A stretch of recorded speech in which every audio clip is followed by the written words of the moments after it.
Hello mga kasarap sister it's me again. So ayan yung ating recipe for today, ang ating OB kasaba cake.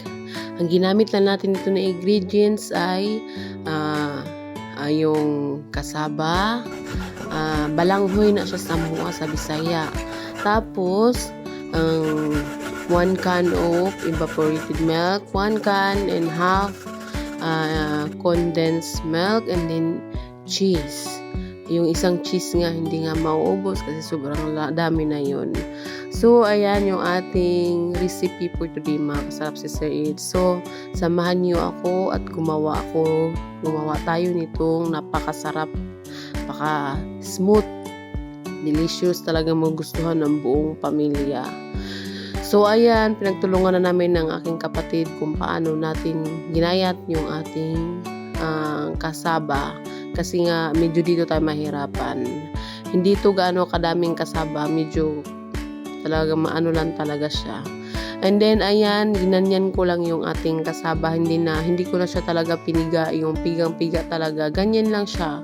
Importante makuha lang yung parang kaunting niya, sabaw. Meron kasi yan siyang duga na siya sa mua.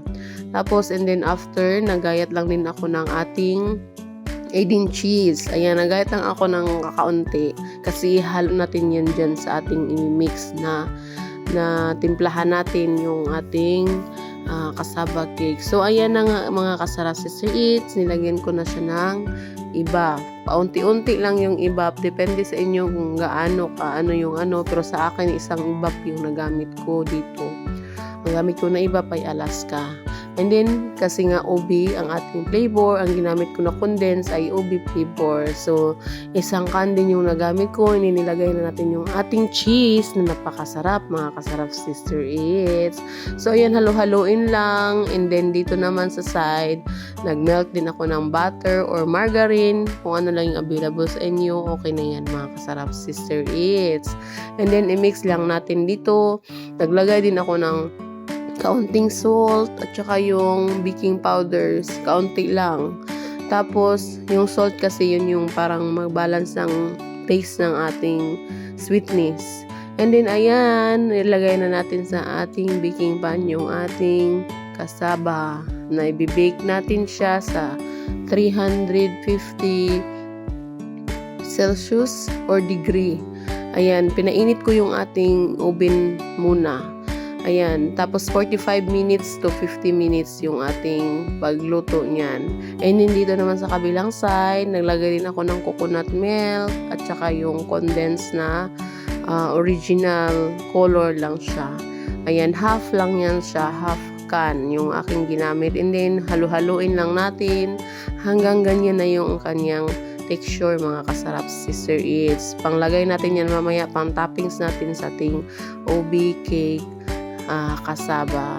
Makikita nyo, ayan, after 45 minutes, tinry namin yung aming kasaba na binake. So, wala pa siya. Tapos, may dinagdagan namin siya ng 5 minutes. So, 50 minutes siya tanan ng pag-bake namin.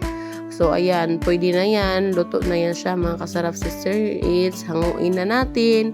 And then, ilagay natin yung ating ginawang toppings para sa kanya. Naglagay din tayo ng cheese dyan sa ating toppings, mga kasarap sister eats, para talagang cheesy and yummy talaga. So, ayan yun, ilagay natin yan sa oven, pero hindi na naka-on yung oven, yung init lang niya para ma-melt lang yung cheese. And then after nyan, okay na yung ating kasaba cake, OB flavor. So, ayan, may tira tayong OB na condense, ilagay natin sa ibabaw para pang toppings. Ayan na, i-try na natin ang ating OB kasaba cake, mga kasarap sister eats. Ayan, hiwain natin. Maghiwa tayo, hindi natin tanggalin sa hiwa lang tayo. Sarap nito, guys. Medyo na siya,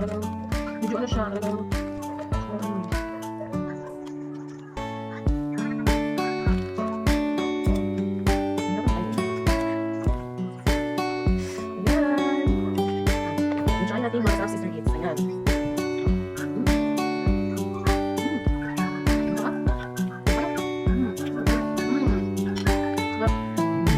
kasabot kini.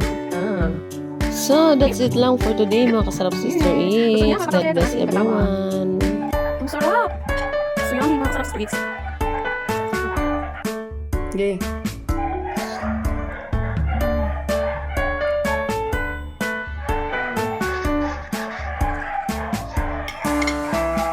Good. Rate 1 to 10. 1,000.